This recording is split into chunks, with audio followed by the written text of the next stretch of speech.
Hello everyone, আসসালামু আলাইকুম। ভাতের সাথে যদি থাকে এমন একটি ডাল চচ্চড়ি তাহলে কি আর কিছু লাগে? এই ডাল চচ্চড়ি রান্না করতে বেশি সময় লাগে না, মাত্র 10 মিনিটে রান্না হয়ে যায় আর খেতে কিন্তু অনেক মজা হয়। আশা করি তোমাদের কাছে ভালো লাগবে। তো চলো বেশি কথা না বলে রেসিপিটা তোমাদের সাথে শেয়ার করা যাক।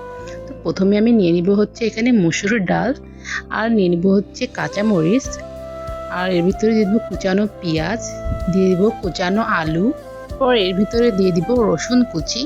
এবার এর ভিতরে দিয়ে দিব হচ্ছে 1 চামচের মতো শুকনো মরিচের গুঁড়া, 1/2 চামচের মতো ধনিয়া গুঁড়া, স্বাদ মতো লবণ, তারপর দিব 1 চামচের মতো হলুদের গুঁড়া, তারপর দিব আস্ত জিরা, তারপর দিব এর ভিতরে তেল দিয়ে এখন আমি ভালো করে এটাকে মাখিয়ে নিব।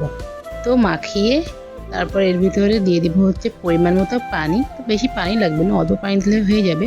তো এখন আমি চুলায় রান্না করার জন্য কড়াইটা উঠিয়ে দিব আর উপর থেকে ঢাকনি দিয়ে ঢেকে দিব।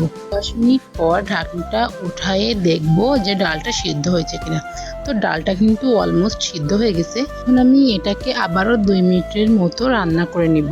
তো এ পর্যায়ে কিন্তু রান্না করাটা প্রায় শেষের দিকে। এখন উপর থেকে দিয়ে দিব ভাজা জিরার গুঁড়ো, দিয়ে আবার একটু নাড়াচাড়া করে ডালটা নামিয়ে নিব। তো এই পর্যায়ে তোমাদের কাছে যদি থাকে ধনিয়া পাতা তাহলে তোমরা দিয়ে দিব, অনেক মজা লাগবে। তো দেখো কতটা সুন্দর হয়েছে দেখতে। এটা দেখতে যেমন সুন্দর, খেতেও কিন্তু অনেক মজা। রান্না করতে মাত্র 10 মিনিট লাগে, কিন্তু খেতে অসম্ভব মজা হয়। তো বন্ধুরা, তোমরা অবশ্যই এই ডাল চচ্চড়িটা বাসায় ট্রাই করো। যদি তোমাদের হাতে থাকে 10 মিনিট তাহলে অবশ্যই এটা বানিয়ে নিবা।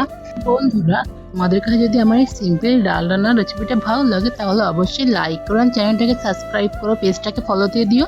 তো আজকের ভিডিওটা এই পর্যন্ত। সবাই ভালো থাকো, সুস্থ থাকো, আল্লাহ হাফেজ।